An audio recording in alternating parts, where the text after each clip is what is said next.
E houve um tempo em que o Filho do Altíssimo, tendo passado pelas águas do batismo, não foi conduzido a palácios, nem coroado por homens.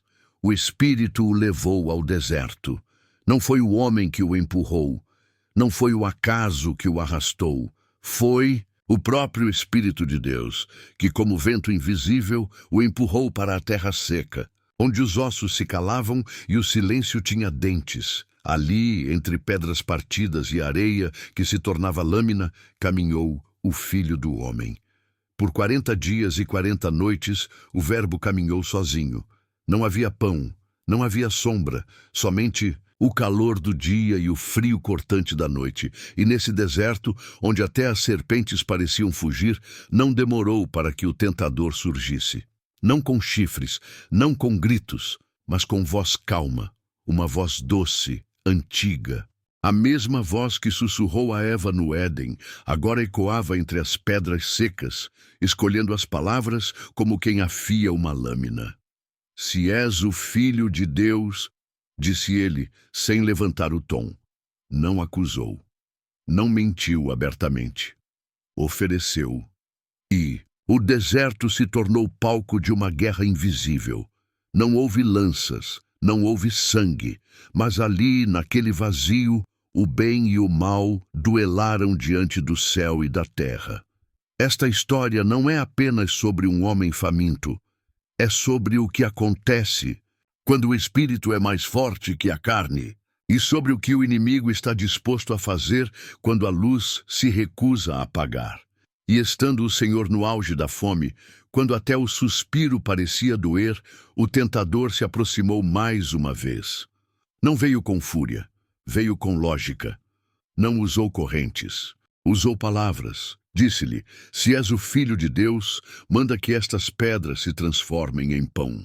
E o filho, com os olhos cheios de sede e a alma firme como o monte de Sião, respondeu, está escrito, nem só de pão viverá o homem, mas de toda a palavra que sai da boca de Deus. Não houve milagre, não houve pão, mas houve vitória no invisível. Então o tentador mudou de lugar, mas não de intenção. Transportou o santo até a cidade santa. Não o levou ao mercado, nem à casa dos escribas. Levou-o ao pináculo do templo, onde o homem se sente próximo do céu, mas ainda pode cair. Ali, o tentador ergueu a voz e disse, se és o Filho de Deus, lança-te daqui abaixo, pois está escrito, ele dará ordens aos seus anjos ao teu respeito. Eles te sustentarão com as mãos, para que não tropeces em pedra alguma. Era verdade o que dizia, mas a verdade fora torcida como serpente entre ciprestes. Jesus falou, também está escrito, não tentarás o Senhor teu Deus. A verdade, sem obediência, é arma nas mãos do maligno.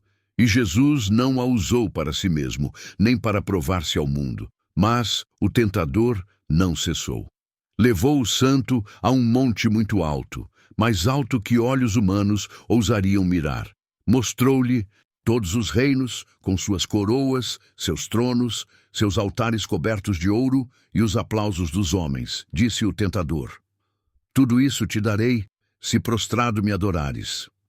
E naquele instante o céu silenciou, pois aquele era o preço que muitos aceitariam. Mas o Filho de Deus ergueu a voz e a espada de sua palavra e disse, vai-te, Satanás, porque está escrito, ao Senhor teu Deus adorarás, e só a ele servirás. E, ao ouvir tais palavras, o tentador partiu, e os anjos vieram e o serviram. Não houve multidões, não houve música, mas o céu sorriu em silêncio. Quando o tentador partiu, o deserto permaneceu. O silêncio não cessou. O frio da noite ainda queimava os ossos, e o calor do dia ainda fazia ferver a pele. Mas algo havia mudado, pois aquele que resistiu não venceu com espada nem com exércitos.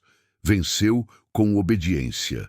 E os anjos desceram, não em glória visível, mas como brisa que consola. Vieram não para coroar, mas para servir. Vieram não com trombetas, mas com sustento para aquele que se recusou a saciar-se fora da vontade do Pai. Porque a verdadeira fome não é do corpo, mas da alma. E muitos que comem ainda morrem por dentro. Mas aquele que se alimenta da palavra, mesmo em meio à fome, vive. Eis aí a grande lição. Não é o pão que sustenta, mas a fidelidade. Não é a glória dos reinos que satisfaz, mas a presença de Deus. Não são os milagres públicos que provam fé, mas a obediência secreta, aquela que ninguém vê, mas que o céu inteiro testemunha. Jesus não foi apenas tentado. Ele foi testado como o ouro no fogo. E o que saiu dali não foi apenas um homem que venceu o diabo. Foi o Cordeiro sem mácula, preparado para carregar os pecados do mundo. E tu, que ouves esta palavra, quantas vezes já foste levado ao teu deserto? Quantas vozes sussurraram promessas em meio à tua fraqueza? E quantas vezes trocaste a obediência pelo alívio imediato? Aprende com o Mestre. Pois a vitória não está no que se conquista, mas no que se recusa. Não está no que se tem, mas no que se entrega. E o céu, o céu jamais esquece quem diz não ao mundo e sim ao eterno. Portanto, vigia, pois o inimigo ainda anda por aí, não com chifres e tridentes, mas com promessas que brilham, e o deserto continua sendo campo de provas para os filhos da luz. Mas lembra-te, se o Filho venceu, também poderás vencer. Não por tua força, mas por aquele que venceu. Se por ti, senta-te agora, silencia a alma, pois esta não foi apenas uma história, foi um chamado.